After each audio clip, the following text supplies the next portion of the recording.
น้องเลยมวยน้องสองคนเมื่อวานนี่บ่นะเนาะ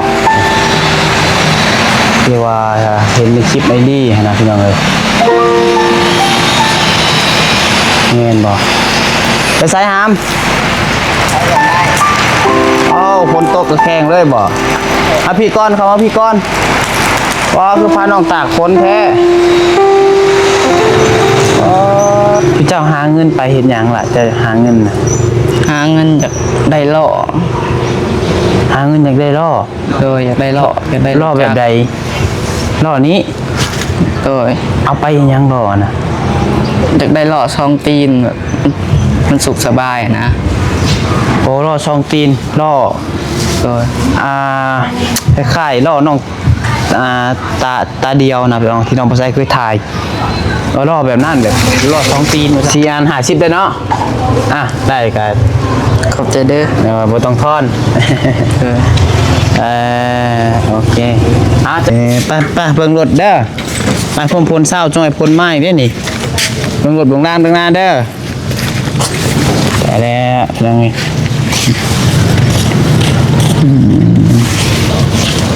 หายากแต่เป็นเนาะเด็กน้อยที่ว่าถุงมือนี่กล้าทำมาหากินกล้าขายสุกล่อขายเครื่องนะเพียงเนาะน้องปลาไซก็นับถืออยู่น้องปลาไซตอนยังสำนีนี่โอ้ยยัง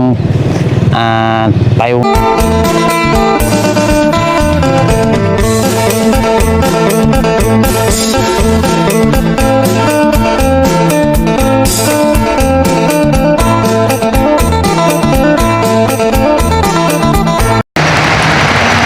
น้องเลยมวยน้องสองคนเมื่อวานนี่บ่นะเนาะที่ว่าเห็นในคลิปไอ้นี่นะพี่น้องเลยเงินบ่ไปใส่หามฝนตกกระแข่งเลยบ่พี่ก้อนเขาว่าพี่ก้อนว่าคือพาน้องตากฝนแท้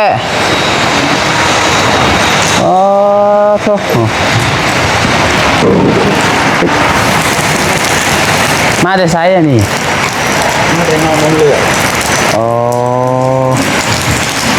พากันมาขายยังมื้อนี้นะไปตรงไหน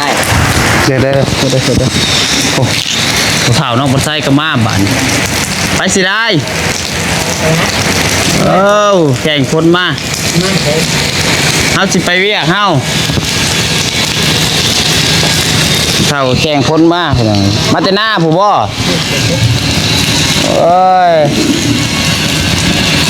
จักปีแหละเจ้าจักปีแหละ80 ปลายพี่น้องฝนตกเข้าโฮมท่ามาตอนนี้ก่อนพี่น้องเลยพี่นะโธ่เด้อแม่นชุดเจ้าบ่ที่ว่าไอ้ลีถ่ายเมื่อวานนี่แม่นเจ้าสองคนนี่เนาะแม่นใช่นี่บ่ได้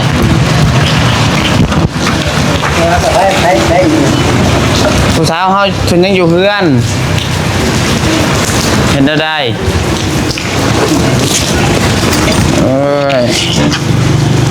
สิไปยังตลาดนะหาซื้อของกินมีของกินเบิร์ด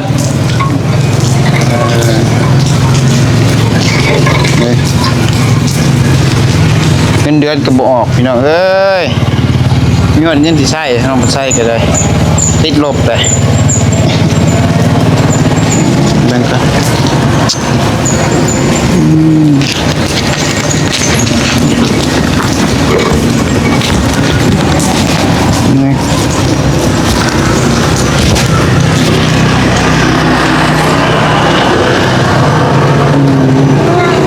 ไก่เห็ดเวียบบ่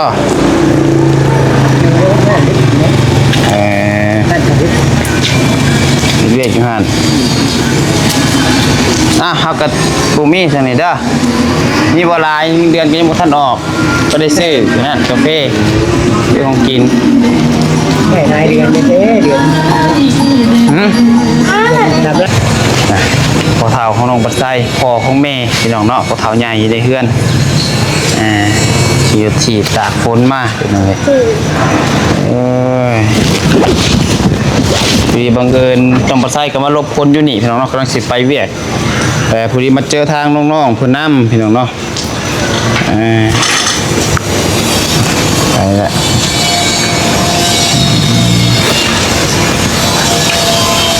เจอทางน้องๆ2คนเพิ่นมื้อนี้พากันอยู่รอบไปขายดอกไม้โดยได้ขายเอามาหลายเติบบ่เอามาหลายเติบสิเบิดแล้วนี่บ่สิเบิดแล้วยังจักมัดนี่บ่นางยังจักมัด4มัดมื้อวานนี่ขายยังมื้อวานนี่ขายผักขายหมกขายผักขายหมกขายมัน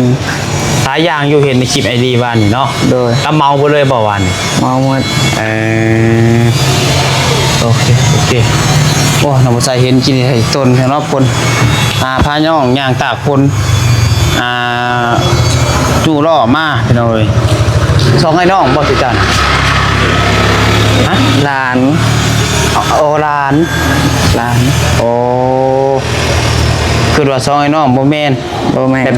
เป็นลานเจ้าผู้นี้แม่นไปนำกันตลอดบ่ไปนำกันตลอด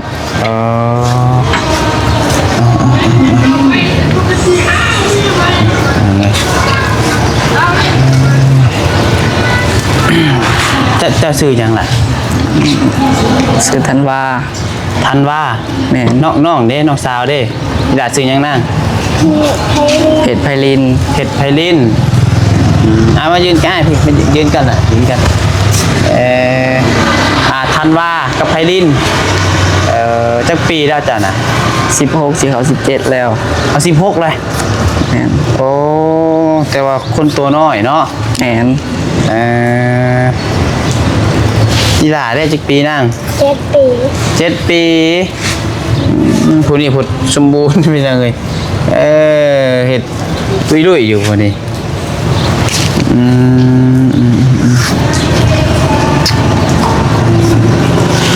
จะยังเฮียนบ่ได้เฮียนแล้วออกเลยนั่งก็ได้ฉันนั่งก็ได้มาเดี๋ยวขอถามนิดนึงนั่งนี่แหละนั่งลงก็ได้เดินขึ้นมานั่งเลยนั่งเ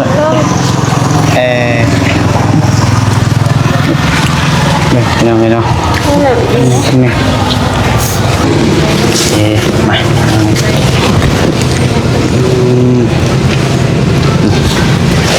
เดี๋ยวขอเขามานั่งน้องๆผมก่อนเนาะพี่น้องเนาะรีเวิร์สทักทายสบายดีครับน้องเด้อสบายดีกันพอดีท่านน้องปลาไส้กันกำลังไปเวียกเลยมาเจอทาง2ไอ้น้องเพื่อนเป็นง่ายๆเนาะกระสับพี่น้องกันร้านกระสับ2ไอ้น้องนั่นแหละเนาะ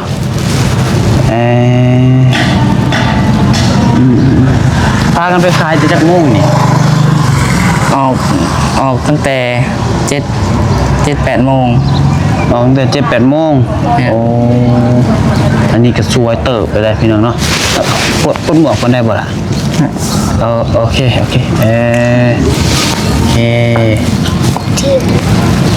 อันนี้แหละน้องธันวาแล้วกันร้านน่ะซื้อไพลินธันวาไพลิน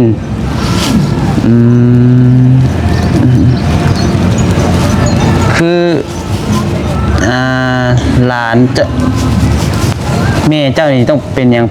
เป็นเอื้อยบ่เป็นเอื้อยของน้องเพื่อนของนั่นบ่แม่นแม่น้องเพิ่นน่ะเป็นน้องแม่เจ้าแม่น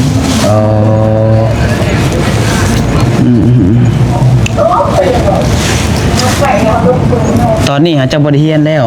บ่มีเงินไปต่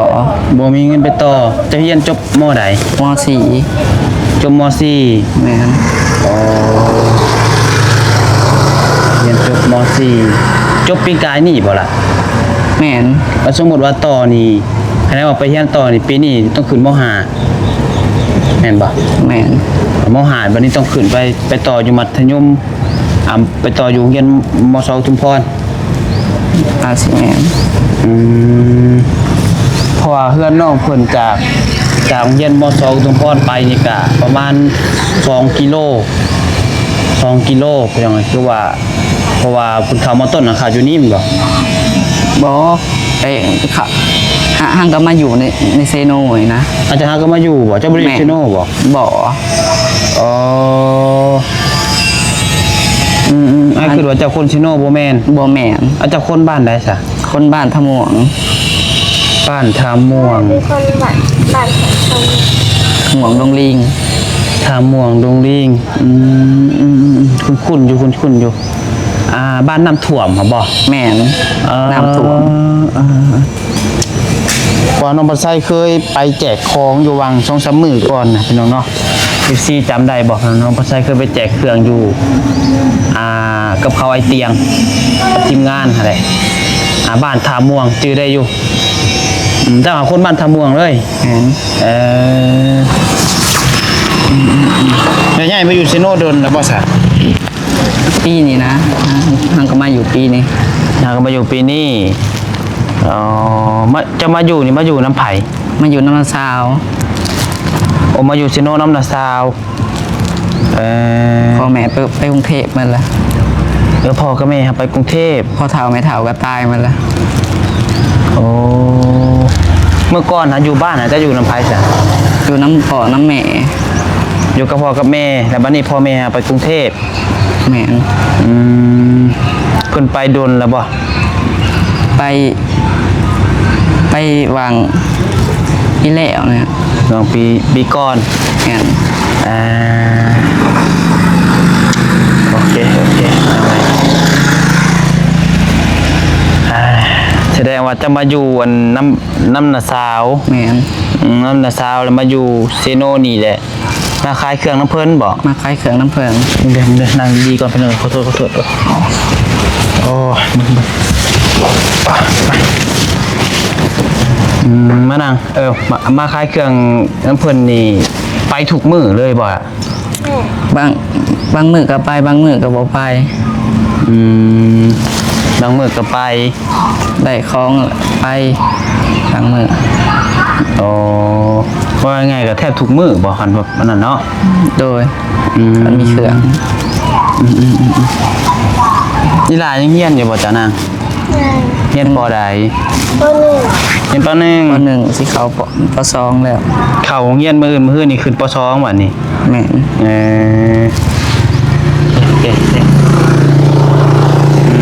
อันนี้16สิเข้า17เนาะกำลังเป็นวัยรุ่นได้ซะนี่พี่น้องแต่ว่าน้องเพิ่นตัวน้อยอยู่ซิโอ้ยผมใส่นั่งยางพี่น้องเนาะเพราะว่าใส่ส่งเด็บพี่น้องเบิ่งน้องเพิ่นก็ได้โอเค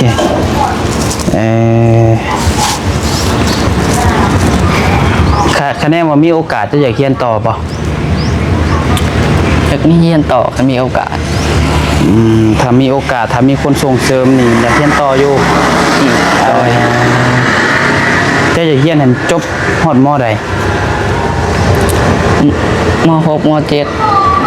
ยังให้จบมปลายเนาะว่าง่าย แม่น ๆก่อนเขาเวียกเขางานไปสมัครเวียกสมัครงานก็มันจังสบายเนาะ โดย ให้ได้ไปประกาศม.7อย่างหน่อยเนาะ โดย อยากเรียนอยู่คันเรียนนี่ต้องมาเรียนอยู่บ้านบ่คือว่าเรียนอยู่นี่เลย ทางเบิ่งถ้าได้เมื่อก็สิไปเรียนอยู่ ฮะ ถ้าได้เมื่อก็สิได้เรียนอยู่บ้านสะคืน คะแนนบ่ได้เมื่อเลยจะกลับมาเรียนอยู่บ้านพุ่น แม่น โอ้ใกล้อันจากเพื่อนเจ้าอยู่บ้านนะจากเพื่อนไปหาโรงเรียนไกลกันบ่ ก็บ่ใกล้ปานใด เพราะว่าคะแนนว่าเจ้าเฮียนอยู่นี่คันเจ้าอยู่เพื่อนอาสาเที่ยวได้เจ้าอยู่นะ โอ้ เที่ยวล้างนี่แล้วว่ะ แม่น สมมุติเราเที่ยวล้างนี่ก็จะหนีไปหาโรงเรียนนี่ก็ประมาณบ่ไกลพี่น้องเอ้ยเนาะประมาณ2กิโล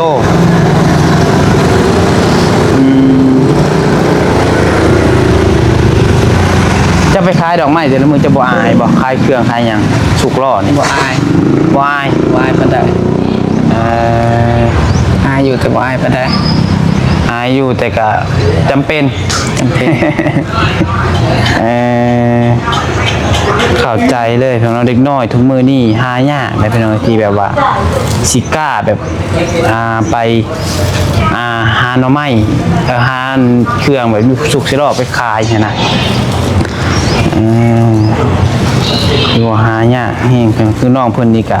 ต้องมีความกล้าระดับหนึ่งแหละพี่น้องเนาะถึงไปเฮ็ดได้จะเคยไปเฮ็ดเวียกบนอื่นป่ะ บ่เคย ยังบ่เคย ยังบ่เคย เบิ่งร้านแกกำลังเป็นตาเพลง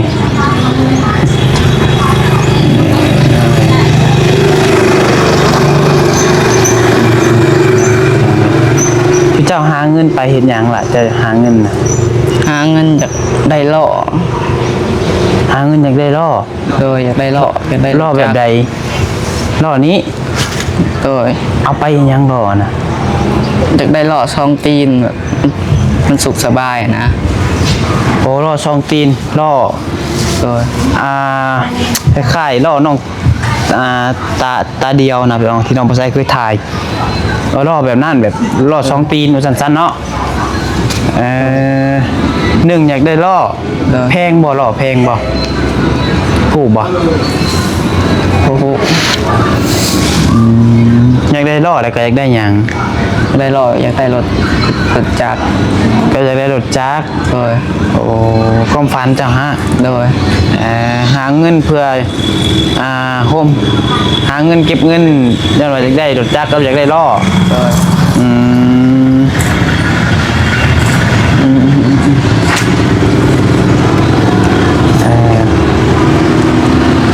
อยากได้ล่อมา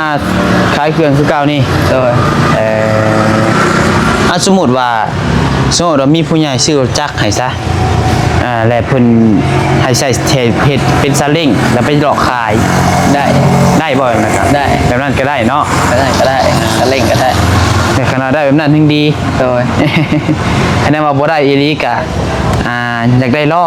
พอได้สุขสะดวกสบาย โดย เครื่องคล้องก็จังสิได้หลายแน่ โดย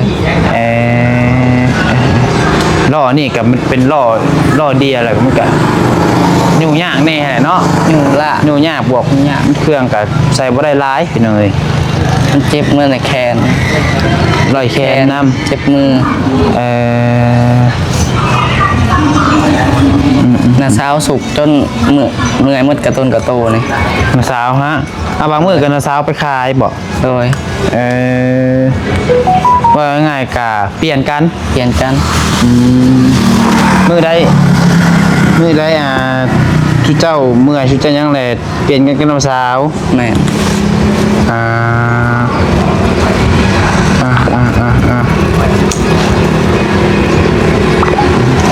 เคยบ่แบบเมื่อยอีหลีเมื่อยแห้งๆกะ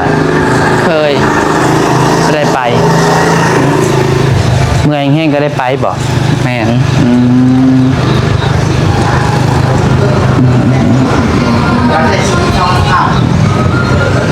คือมื้อนี้แหละพี่น้องฝนตกอยู่กับพาน้องแข่งมาเลยพาหลานแข่งมาเลยพี่น้องเอ้ย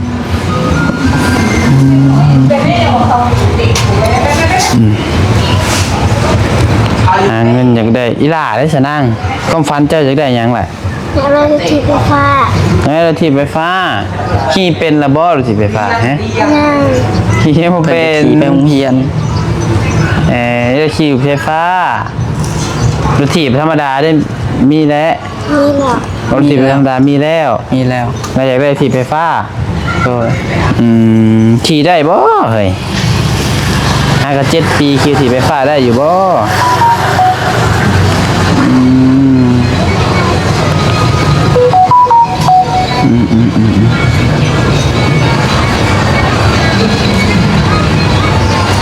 โอเคเหนื่อยบัดน้อยเนาะโดนดิ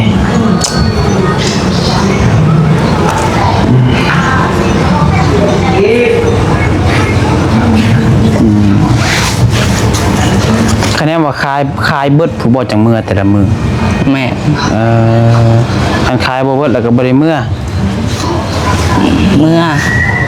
ขายบ่เบิดกับเมื่อขายเบิดกับเมื่อ แม่น ฮอดโมง แม่น คือว่าเมื่อยบ่เมื่อยแล้วก็เมื่อแล้วก็กลับมองมาขายใหม่ แม่น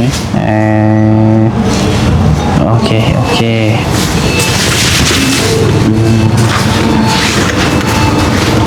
ความฝันอยากได้ล้อกับรถจักรนี่แบบใดก็ได้บ่ แบบใดก็ได้ รถยี่ห้างรถหยังก็ได้ แม่น เขาตะขี่ได้บ่ เขาจะขี่ได้บ่เพลงหงาย รถยี่ห้างรถหยังก็ได้ขอแค่มันติดจักรขี่ได้ไปได้เนาะ โดย ว่าสิเป็นรถจีนรถไทยก็ได้เบิด ได้ คะแนนว่าจะหมากให้จะหมากรุ่นใดอะสมมติว่าเจะมีเงินซะจะโฮมเงินได้เก็บเงินได้เจ้าสิไปซื้อนี่จะหมากรุ่นใดอะ เว็บไอ ต้องแบบไอ แม่น แบบไอนี้แบบนี้บ่แม่นบ่แบบนี้ แบบนี้แหละ อยากได้แบบนี้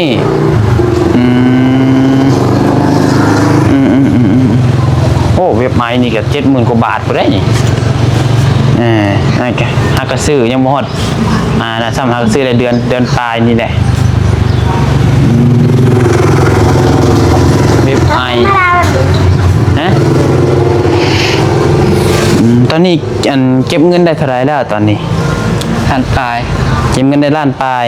โดย เก็บเงินได้สมมติว่าโฮมไว้เนาะเก็บไว้แล้วสิไว้ซื้อรถจักร โดย คือไปขายเครื่องขายหยังนี่เป็นของทุเจ้าเองบ่หับมาเองปลูกเองบ่คือได เป็นของเองดอกดาวเรืองเป็นของเอง ดอกไม้นี่ปลูกเอง แม่น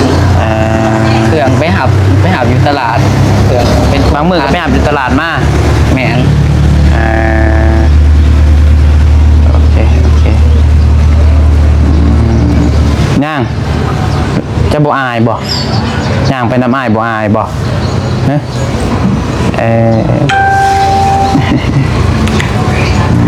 เคยว่าแบบไปโรงเรียนแล้วหมู่ว่าใส่เคยบ่เคยนี่แล้วหมู่ว่าใส่โอ้อีนี่มันไปขายเครื่องน้ำเมนั่นนี่มันบ่มีเงินบ่เคยเนาะบ่มีย่านหมู่ดูถูกนั่นนี่นะเนยโอเคมาเป็นยังไงสมมุติว่าขายได้ดอกไม้นี่ขายได้ มาลูกมาก็ได้มาลูกมามัน10,000กีบ มาละ10,000 แม่น ยังจักมัดก็ 4 มัด ยัง4มัดมัด 10,000รุดได้บ่รุดได้อยู่บ่ รูดบ่ได้ รุดบ่ได้ รูดบ่ได้ ดอกยังเพิ่นเดินอันนี้ ดอกดาวเรือง ดอกดาวเฮืองอันนี้ปลูกเองอันนี้เนาะ โดย ปลูกอยู่เฮือนเลยบ่ ปลูกอยู่เพื่อน ว่านำกระหายไปกิน ให้ไปกิน ยังไงมัด10,000 3มัดเบิดนี่50ได้บ่ ได้ ฮะ ได้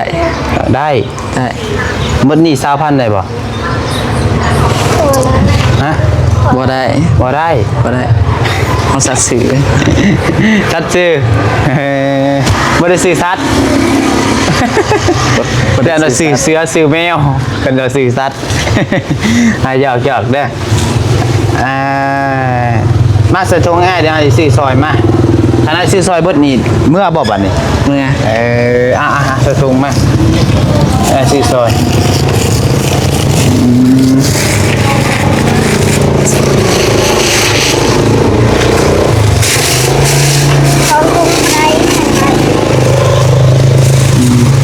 ใส่ถุงเดียวก็ได้ตอนกันก็ได้นี่ก็ได้ต้องถุงบ่ต้องมีต้องถุงบ่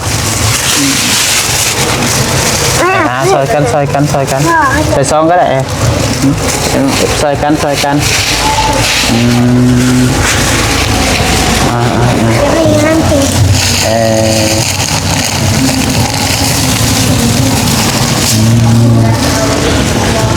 เงินจ่ายอยู่บ่บัด4 อัน50ได้เนาะได้กัน ขอบใจเด้อ เดี๋ยวบ่ต้องทอน เออ โอเคจังได้ก็สู้ๆเด้อน้องเด้อ โดย ก็ขอให้ความฝันเป็นจริง จะเข้าโรงเรียนนำเนาะ โดย ไปซะพี่น้องเอ้ยมีแต่ว่าต้องบ่ใส่กัดซื้อซอยน้องๆเพิ่นแวะเพราะยังเหลือน้อยหนึงเนาะยังเหลือ4มัดเอ๊ะกลับได้บัดนี้เนาะ โดย โอเคจ้ะสู้ๆเฮ็ดได้สู้ๆเห็นว่าเห็นอะไรเห็นได้นั่งสู้ๆเนี่ยผมเป็นเศร้านี่มาโอเค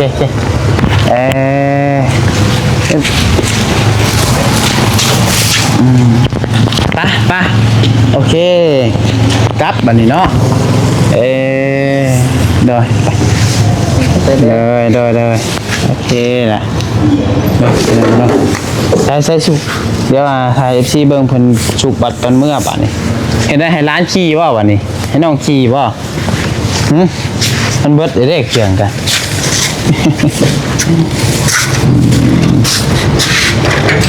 สุกร้านคือว่าให้ร้านสุกง่าย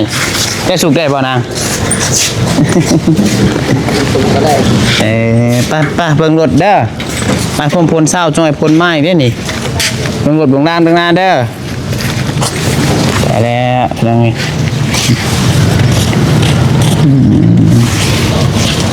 หายากแต่เป็นเนาะเด็กน้อยที่ว่าถุงมือนี่กล้าทำมาหากินกล้าขายสุกล่อขายเครื่องนะเป็นเนาะน้องผู้ชายก็นับถืออยู่น้องผู้ชายตอนยังสำนีนี่โอ้ยยังไปโรงเรียนยังติดหมู่อยู่สำเนียพี่น้องเนาะแล้วน้องเพิ่นก็คือว่าเก่งกล้าแสดงออกพี่น้องเนาะเหนื่อยแล้วยังไงซะพี่น้องมีแต่ว่าสำหรับไทยเองก็จะได้ขอตัวจุคลิปไปคลิปไปเรื่องที่นี่ก่อนนะพี่น้องเนาะจะได้ขอตัวเดินทางไปเวียกไปงานก่อนพี่น้องเนาะแล้วก็ไปหาน้องเบลเพิ่นก่อนพี่น้องเอ้ยไปอยู่ดีมีแห้งบ่สุขสุขคนทางมีผู้รักผู้ใหญ่อยากช่วยจากซอยทางน้องธันวากับน้องไพลินก็ยินดีเป็นสะพานบุญให้ได้เพียงเด้ออยู่ดีมีแห้งสมมาร่ำรวยพลาดประกันใดขอโทษหลายพี่น้องเอ้ยแต่ว่าไปแล้วสบายดีบาย